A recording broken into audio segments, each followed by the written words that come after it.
wabarakatuh. Perkenalkan, nama saya Elok Widiana Sukmawati, NIM 3319038 dari kelas Sosiologi A, jurusan Tasawuf dan Psikoterapi, Fakultas Usuluddin Adab dan Dakwah, Institut Agama Islam Negeri Pekalongan. Pada kesempatan kali ini, saya akan menjelaskan analisis video mengenai interaksi sosial. Nah, sebelumnya, apa sih yang dimaksud dengan interaksi sosial itu? Jadi, interaksi sosial merupakan hubungan yang dinamis yang menyangkut hubungan timbal balik antar individu, antar kelompok manusia, maupun antara orang dengan kelompok. Kemudian, apa saja sih syarat terbentuknya interaksi sosial? Jadi, syarat terbentuknya interaksi sosial ada dua. Yang pertama, adanya kontak, dan yang kedua, adanya komunikasi. Untuk yang pertama, adanya kontak, artinya harus bertemu antara yang satu dengan yang lainnya, baik secara fisik maupun melalui perantara. Kalau melalui perantara, bisa menggunakan media handphone ataupun alat telekomunikasi lainnya.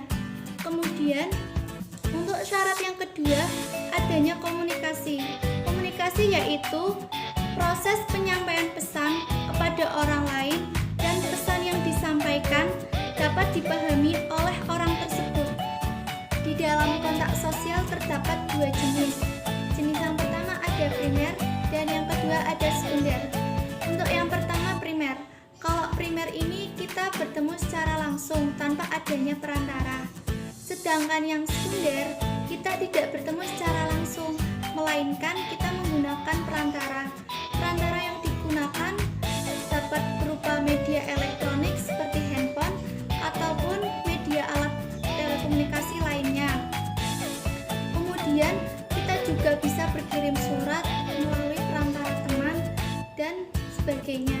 Untuk lebih jelasnya, mari kita simak video berikut ini. Masih pembelajaran secara tak daring tidak jarang menimbulkan kejenuhan bagi anak-anak di Pati, Jawa Tengah. Misalnya, seorang warga mengajak anak-anak menghilangkan kejenuhan lewat permainan tradisional sekaligus mengajak mereka melestarikannya.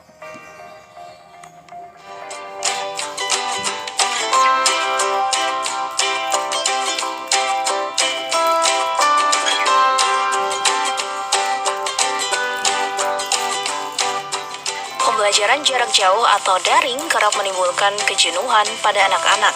Jika tidak diantisipasi dengan baik, anak justru akan menghabiskan waktunya dengan bermain gadget atau smartphone yang dapat menimbulkan dampak buruk kecanduan bagi mereka. Namun, di desa Pager Harjo, Kecamatan Wedari Jaksa, Kabupaten Pati, Jawa Tengah, anak-anak memiliki cara tersendiri untuk mengusir kejenuhan belajar, yakni lewat permainan tradisional. Adalah Muhammad Thoyib, warga desa setempat yang memiliki ide tersebut. Sehari-hari Thoyib menyediakan beragam mainan tradisional di rumahnya, seperti gasing, kelereng, engrang, hingga lompat tali. Hal ini pun disambut positif oleh anak-anak di desa tersebut. Setiap usai belajar daring, anak-anak ini mendatangi rumah Thoyib dan bermain bersama. Dari video tersebut dapat kita lihat bahwa interaksi yang dilakukan oleh Pak Thoyib, salah seorang warga di Kabupaten Pati, dengan anak-anak termasuk ke dalam interaksi sosial antara individu dengan kelompok. Mengapa video ini dapat dikatakan interaksi sosial?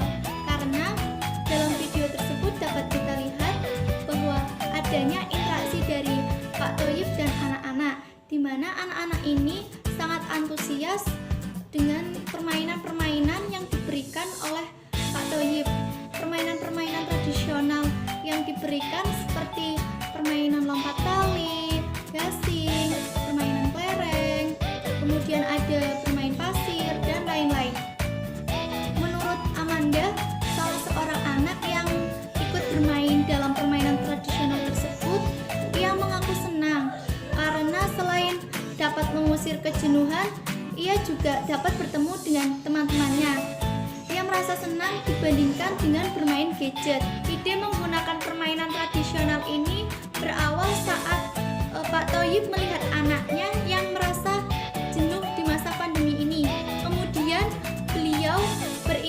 inisiatif untuk membuat dolanan tradisional dengan mengajak anak-anak di sekitar rumahnya untuk bermain bersama. Selain untuk mengusir kejenuhan, beliau berharap agar anak-anak tetap mempertahankan dan melestarikan permainan tradisional ini dan tidak kecanduan untuk bermain gadget. Dari penjelasan video tersebut dapat disimpulkan bahwa anak-anak lebih senang bermain permainan tradisional dibandingkan bermain gadget. Kemudian anak-anak juga dapat berinteraksi dengan teman-temannya. Interaksi sosial yang dilakukan termasuk ke dalam interaksi sosial antar individu dengan kelompok yang bertujuan positif dan menimbulkan rasa persatuan. Mungkin cukup sekian video dari saya, kurang dan lebihnya